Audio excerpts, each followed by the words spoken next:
ನಾವು ದಾರಿಲಿ ಹೋಗ್ಬೇಕಾದ್ರೆ ಒಂದು ನಾಗರಾವು ಅನ್ಎಕ್ಸ್ಪೆಕ್ಟೆಡ್ ಆಕ್ಸಿಡೆಂಟ್ ಆಗಿ ಬಿದ್ದಿತ್ತು. ಅದನ್ನು ನಾವು ಎತ್ಕೊಂಬಂದು ನೀಟಾಗಿ ಗುಂಡಿ ತೋಡಿ ಅದಕ್ಕೆ ಮಣ್ಣೊಳಗೆ ಹಾಕಿ ಮುಚ್ಚಿದ್ದೀವಿ.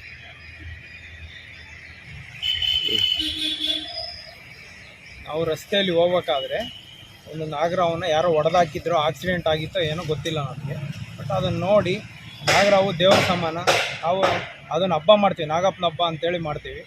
ಹಾಗಾಗಿ ಅದನ್ನು ನೋಡಿ ನಮಗೊಂದು ಅದನ್ನು ಅಂತ್ಯಕ್ರಿಯೆ ಮಾಡ್ಬೇಕನ್ನಿಸ್ತು. ಅದನ್ನು ರೋಡಲ್ಲಿ ಬಿದ್ದಿದ್ದನ್ನ ತಗೊಂಬಂದು ಒಂದು ಗುಂಡಿ ತೋಡಿ ಅದನ್ನು ಗುಂಡಿಲಿ ಹಾಕಿ ಅಂತ್ಯಕ್ರಿಯೆ ಮಾಡಿ ಒಂದು ಒಳ್ಳೆ ಕೆಲಸ ಮಾಡಿದ್ವಿ. ಪ್ರತಿಯೊಬ್ಬ ಮನುಷ್ಯನಿಗೂ ಅಂತ್ಯ ಸಂಸ್ಕಾರ ಉಂಟು, ಹಾಗೆ ಪ್ರಾಣಿಗೂ ಕೂಡ ಒಂದು ಅಂತ್ಯ ಸಂಸ್ಕಾರ ಮಾಡಿದರೆ ಅದೊಂದು ಒಳ್ಳೆ ಶುಭ ಸೂಚನೆ.